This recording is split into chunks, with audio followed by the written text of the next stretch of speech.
ओम शांति। 16 जनवरी 2021 की प्रातः मुरली बाप दादा की साकार महावाक्य है। बाबा बोले, मीठे बच्चे कदम कदम श्रीमत पर चलो, नहीं तो माया देवाला निकाल देगी। यह आंखें बहुत धोखा देती है, इनकी बहुत बहुत संभाल करो। प्रश्न है, किन बच्चों से माया बहुत विकर्म कराती है? यज्ञ में विघ्न रूप कौन है? उत्तर में बाबा ने कहा, जिन्हें अपना अहंकार रहता है उनसे माया बहुत विकर्म कराती है। ऐसे मिथ्या अहंकार वाले मुरली भी नहीं पढ़ते। ऐसी गफलत करने से माया थप्पड़ लगाए व्यर्थ नटपैनी बना देती है। यज्ञ में विघ्न रूप वो है जिनकी बुद्धि में झरमुई जगमुई पर चिंतन की बातें रहती है। यह बहुत खराब आदत है। ओम शांति। रूहानी बच्चों को बाप ने समझाया हुआ है, यहाँ तुम बच्चों को इस ख्याल से जरूर बैठना होता है, यह बाप भी है, टीचर भी है, सुप्रीम गुरु भी है, और यह भी महसूस करते हो कि बाप को याद करते करते पवित्र बन जाकर पवित्र धाम में पहुंचेंगे। बाप ने समझाया है, पवित्र धाम से ही तुम नीचे उतरते हो।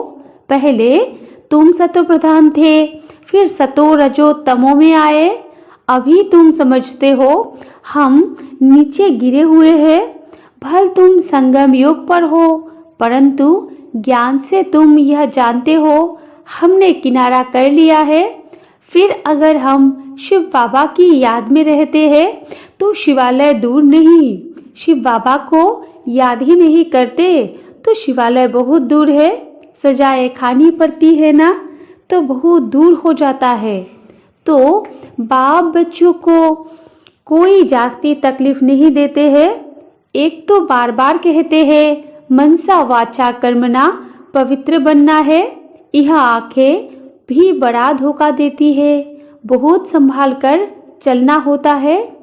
बाबा ने समझाया है, ध्यान और योग बिल्कुल अलग है। योग अर्थात याद, आंखें खुली होते याद कर सकते हो। ध्यान को योग नहीं कहा जाता। ध्यान में जाते हैं तो उनको न ज्ञान न योग कहा जाता। ध्यान में जाने वालों पर माया भी बहुत वार करती है, इसलिए इसमें बहुत खबरदार रहना पड़ता है। बाप के कायदे अनुसार याद चाहिए। कायदे के विरुद्ध कोई काम किया तो एकदम माया गिरा देगी। ध्यान की तो कभी इच्छा भी नहीं रखनी है। इच्छा मात्रम अविद्या। तुम्हें कोई भी इच्छा नहीं रखनी है। बाप तुम्हारी सब कामनाएं बिगर मांगे पूरी कर देते हैं, अगर बाप की आज्ञा पर चलते हो तो। अगर बाप की आज्ञा का उल्लंघन कर उल्टा रास्ता लिया तो हो सकता है स्वर्ग में जाने के बदले नरक में गिर जाए। गायन भी है, गज को ग्राह ने खाया। बहुतों को ज्ञान देने वाले, भोग लगाने वाले आज है नहीं, क्योंकि कायदे का उल्लंघन करते हैं तो पूरे मायावी बन जाते हैं। डीटी बनते बनते डेविल बन जाते हैं। इसलिए इस मार्ग में खबरदार बहुत चाहिए, अपने ऊपर कंट्रोल रखना होता है। बाप तो बच्चों को सावधान करते हैं, श्रीमत का उल्लंघन नहीं करना है। आसुरी मत पर चलने से ही तुम्हारी उतरती कला हुई है। कहाँ से एकदम कहाँ पहुँच गए हो, एकदम नीचे पहुँच गए हैं। अब भी श्रीमत पर न चले, बेपरवाह बने तो पद भ्रष्ट बन जाएंगे। बाबा ने कल भी समझाया, जो कुछ श्रीमत के आधार बिगड़ करते हैं तो बहुत डिसर्विस करते हैं। बिगड़ श्रीमत करेंगे तो गिरते ही जाएंगे। बाबा ने शुरू से माताओं को निमित्त रखा है, क्योंकि कलश भी माताओं को मिलता है। वंदे मातरम गाया हुआ है। बाबा ने भी माताओं की एक कमेटी बनाई, उन्हों के हवाले सब कुछ कर दिया। बच्चियां ट्रस्टवर्दी विश्वास पात्र होती है। पुरुष अक्सर करके दिवाला मारते हैं, तो बाप भी कलश माताओं पर रखते हैं। इस ज्ञान मार्ग में माताएं भी दिवाला मार सकती है। पद्मा पद्म भाग्यशाली जो बनने वाले हैं वो भी माया से हार खाए दिवाला मार सकते हैं। इसमें स्त्री पुरुष दोनों दिवाला मार सकते हैं, उसमें सिर्फ पुरुष दिवाला मारते हैं। यहाँ तो देखो कितने हार खाकर चले गए, गोया दिवाला मार दिया ना। बाप बैठ समझाते हैं, भारतवासियों ने पूरा दिवाला मारा है। माया कितनी जबरदस्त है, समझ नहीं सकते हैं। हम क्या थे, कहाँ से एकदम नीचे आकर गिरे हैं। यहाँ भी उच्च चढ़ते चढ़ते फिर श्रीमत को भूल अपनी मत पर चलते हैं तो दिवाला मार देते। फिर बताओ उनका क्या हाल होगा। वो तो दिवाला मारते हैं, फिर 5-7 वर्ष बाद खड़े हो जाते हैं। यह तो 84 जन्मों के लिए दिवाला मार देते हैं, फिर उच्च पद पा न सके दिवाला मारते ही रहते हैं। कितने महारथी बहुतों को उठाते थे, आज है नहीं, दिवाला में है। यहाँ उच्च पद तो बहुत है, परंतु फिर खबरदार नहीं रहेंगे तो ऊपर से एकदम नीचे गिर पड़ेंगे। माया हप कर लेती है। बच्चों को बहुत खबरदार होना है। अपनी मत पर कमेटियां आदि बनाना, उसमें कुछ रखा नहीं है। बाप से बुद्धि योग रखो, जिससे ही सतो प्रधान बनना है। बाप का बनकर और फिर बाप से योग नहीं लगाते, श्रीमत का उल्लंघन करते हैं तो एकदम गिर पड़ते हैं। कनेक्शन ही टूट पड़ता है, लिंक टूट पड़ता है। लिंक टूट जाए तो चेक करना चाहिए कि माया हमको इतना क्यों तंग करती है। कोशिश कर बाप के साथ लिंक जोड़नी चाहिए, नहीं तो बैटरी चार्ज कैसे होगी। विकर्म करने से बैटरी डिस्चार्ज हो जाती है। उच्च चढ़ते चढ़ते गिर पड़ते हैं। जानते हो ऐसे कोई है, शुरू में कितने ढेर आकर बाबा के बने, भट्टी में आए, फिर आज कहाँ है, गिर पड़े क्योंकि पुरानी दुनिया याद आई। अभी बाप कहते हैं, हम तुमको बेहद का वैराग्य दिला रहा हूँ। इस पुरानी पतित दुनिया से दिल नहीं लगानी है, दिल लगाओ स्वर्ग से। मेहनत है, अगर यह लक्ष्मी नारायण बनना चाहते हो तो मेहनत करनी पड़े। बुद्धि योग एक बाप के साथ होनी चाहिए। पुरानी दुनिया से वैराग्य, अच्छा पुरानी दुनिया को भूल जाए यह तो ठीक है, भला याद किसको करे, शांति धाम सुख धाम को। जितना हो सके उठते बैठते चलते फिरते बाप को याद करो। बेहद का सुख के वर्ष स्वर्ग को याद करो। यह तो बिल्कुल सहज है। अगर इन दोनों आशाओं से उल्टा चलते हैं तो पद भ्रष्ट हो पड़ते हैं। तुम यहाँ आए ही हो नर से नारायण बनने के लिए। सबको कहते हो तमो प्रधान से सतो प्रधान बनना है, क्योंकि रिटर्न जर्नी होती है।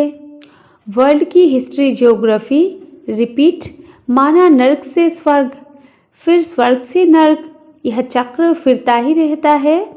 बाप ने कहा है, यह स्वदर्शन चक्रधारी होकर बैठो, इसी याद में रहो। हमने कितना बारी यह चक्र लगाया है, हम स्वदर्शन चक्रधारी है। अभी फिर से देवता बनते हैं। दुनिया में कोई भी इस राज को नहीं जानते हैं। यह ज्ञान देवताओं को तो सुनाना नहीं है, वो तो है ही पवित्र, उनमें ज्ञान है नहीं जो शंख बजाए। पवित्र भी है, इसलिए उनको निशानी देने की दरकार ही नहीं। निशानी तब होती है जब दोनों इकट्ठे चतुर्भुज होते हैं। तुमको भी नहीं देते हैं, क्योंकि तुम आज देवता कल फिर नीचे गिर जाते हो। माया गिराती है ना, बाप डीटी बनाते हैं, माया फिर डेविल बना देती है। अनेक प्रकार से माया परीक्षा लेती है। बाप जब समझाते हैं तब पता पड़ता है सचमुच हमारी अवस्था गिरी हुई है। कितने बेचारे अपना सब कुछ शिव बाबा के खजाने में जमा कराए, फिर भी कभी माया से हार खा लेते हैं। शिव बाबा के बन गए फिर भूल क्यों जाते? इसमें योग की यात्रा मुख्य है। याद से ही पवित्र बनना है। नॉलेज के साथ साथ पवित्रता भी चाहिए। तुम बुलाते भी हो, बाबा हमको आकर पावन बनाओ जो हम स्वर्ग में जा सके। याद की यात्रा है ही पावन बन उच्च पद पाने के लिए। जो चले जाते हैं फिर भी कुछ न कुछ सुना है तो शिवालय में आएंगे जरूर। फिर पद भल कैसा भी पाए परंतु आते हैं जरूर। एक बार भी याद किया तो स्वर्ग में आ जाएंगे। बाकी उच्च पद नहीं, स्वर्ग का नाम सुन खुश नहीं होना चाहिए। फेल होकर पाए पैसे का पद पा लेना, इसमें खुशी नहीं होनी चाहिए। भल स्वर्ग है परंतु उसमें पद तो बहुत है ना, फीलिंग तो आती है ना, मैं नौकर हूँ, मेहतर हूँ। पिछाड़ी में तुमको सब साक्षात्कार होगा। हम क्या बनेंगे? हमसे क्या विकर्म हुआ है जो ऐसी हालत हुई है? मैं महारानी क्यों नहीं बनी? कदम कदम पर खबरदारी से चलने से तुम पद्मपति बन सकते हो। खबरदारी नहीं तो पद्मपति बन नहीं सकेंगे। मंदिरों में देवताओं को पद्मपति की निशानी दिखाते हैं। फर्क तो समझ सकते हैं ना? दर्जे का भी बहुत फर्क है। अभी भी देखो दर्जे कितने हैं, कितना ठाठ रहता है तो अल्पकाल का सुख। तो अब बाप कहते हैं यह उच्च पद पाना है जिसके लिए सब हाथ उठाते हैं तो इतना पुरुषार्थ करना है। हाथ उठाने वाले भी खुद खत्म हो जाते हैं। कहेंगे यह देवता बनने वाले थे, पुरुषार्थ करते खत्म हो गए। हाथ उठाना सहज है, बहुतों को समझाना भी सहज है। महारथी समझाते भी गायब हो जाते हैं। औरों का कल्याण कर खुद अपना अकल्याण कर बैठते हैं। इसलिए बाप समझाते हैं खबरदार रहो, अंतर्मुख हो, बाप को याद करना है। किस प्रकार से? बाबा हमारा बाप भी है, टीचर भी है, सदगुरु भी है। हम जा रहे हैं अपनी स्वीट होम में। यह सब ज्ञान अंदर में होना चाहिए। बाप में ज्ञान और योग दोनों है, तुम्हारे में भी होना चाहिए। जानते हैं शिव बाबा पढ़ाते हैं तो ज्ञान भी हुआ, याद भी हुई। ज्ञान और योग दोनों इकट्ठा चलता है। ऐसे नहीं योग में बैठे शिव बाबा को याद करते हैं, नॉलेज भूल जाए। बाप योग सिखाते हैं तो नॉलेज भूल जाती है क्या? सारी नॉलेज उनमें रहती है।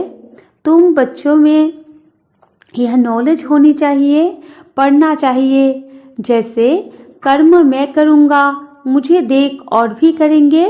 मैं मुरली नहीं पढ़ूंगा तो और भी नहीं पढ़ेंगे। मैं जैसे दुर्गति को पाऊंगा तो और भी दुर्गति को पा लेंगे। मैं निमित्त बन जाऊंगा औरों को गिराने के। कोई बच्चे मुरली नहीं पढ़ते हैं, मिथ्या अहंकार आ जाता है, माया झट वार कर लेती है। कदम कदम पर श्रीमत चाहिए, नहीं तो कुछ ना कुछ विकर्म बन जाते हैं। बहुत बच्चे भूले करते हैं, फिर सत्यानाश हो जाती है। गफलत होने से माया थप्पड़ लगाए, वर्त नाटे पैनी बना देती है। इसमें बड़ी समझ चाहिए। अहंकार आने से माया बहुत विकर्म कराती है। जब कोई कमेटी आदि बनाते हो तो उसमें हेड एक को फीमेल जरूर होनी चाहिए, जिनकी राय पर काम हो। कलश तो लक्ष्मी पर रखा जाता है ना।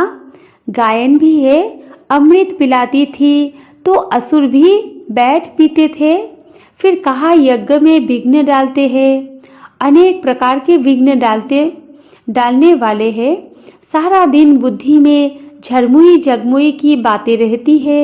यह बहुत खराब है। कोई भी बात है तो बाप को रिपोर्ट करो। सुधारने वाला तो एक ही बाप है। तुम अपने हाथ में लौ नहीं उठाओ। तुम बाप की याद में रहो। सबको बाप का परिचय दो, तब ऐसा बन सकेंगे। माया बहुत कड़ी है, किसको भी नहीं छोड़ता है। सदैव बाप को समाचार लिखना है, डायरेक्शन लेते रहना चाहिए। यूं तो हर एक डायरेक्शन मिलते ही रहते हैं। बच्चे समझते हैं बाबा ने तो आप ही इस बात पर समझा दिया तो अंतर्यामी है। बाप कहते नहीं, मैं तो नॉलेज पढ़ाता हूँ, इसमें अंतर्यामी की तो बात ही नहीं। हाँ, यह जानते हैं कि यह सब मेरे बच्चे हैं। हर एक के अंदर की आत्मा मेरे बच्चे है, बाकी ऐसे नहीं।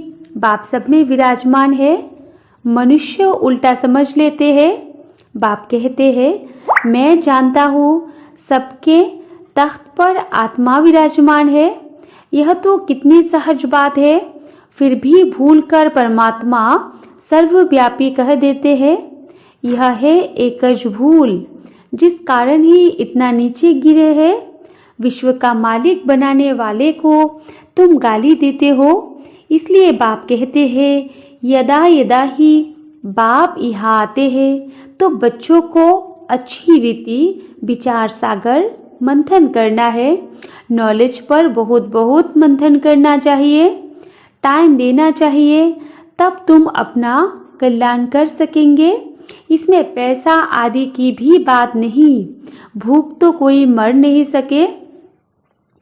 जितना जो बाप के पास जमा करते हैं उतना भाग्य बनता है। बाप ने समझाया है, ज्ञान और भक्ति के बाद है वैराग्य। वैराग्य माना सब कुछ भूल जाना पड़ता है। अपने को डिटेच कर देना चाहिए। शरीर से हम आत्मा अब जा रही है। अच्छा, मीठे मीठे सिकिलधे बच्चों प्रति माता पिता बाप दादा का याद प्यार और गुड मॉर्निंग। रूहानी बाप की रूहानी बच्चों को नमस्ते, और हम रूहानी बच्चों की रूहानी माता पिता बाप दादा को भी याद प्यार गुड मॉर्निंग और नमस्ते नमस्ते नमस्ते। धारणा के लिए मुख्य सार 1 नंबर पॉइंट है, अपने ऊपर बहुत कंट्रोल रखना है। श्रीमत में कभी बेपरवाह नहीं बनना है। बहुत बहुत खबरदार रहना है, कभी कोई कायदे का उल्लंघन ना हो। 2 नंबर में है, अंतर्मुख हो। एक बाप से बुद्धि की लिंक जोड़नी है। इस पतित पुरानी दुनिया से बेहद का वैराग्य रखना है। बुद्धि में रहे, जो कर्म मैं करूँगा मुझे देख सब करेंगे। और वरदान है, सोमान की सीट पर स्थित रह, माया को सरेंडर कराने वाले श्रेष्ठ सोमानधारी भव। विस्तार में है, संगम योग का सबसे श्रेष्ठ सोमान है मास्टर सर्वशक्तिमान की स्मृति में रहना। जैसे कोई बड़ा ऑफिसर व राजा जब सोमान की सीट पर स्थित होता है तो दूसरे भी उसे सम्मान देते हैं। अगर स्वयं सीट पर नहीं तो उसका ऑर्डर कोई नहीं मानेंगे। ऐसे आप भी सोमानधारी बन अपनी श्रेष्ठ सोमान की सीट पर सेट रहो तो माया आपके आगे सरेंडर हो जाएगी। और स्लोगन है, साक्षीपन की स्थिति में रह, दिलाराम के साथ का अनुभव करने वाले ही लवलीन आत्मा है। अच्छा, ओम शांति।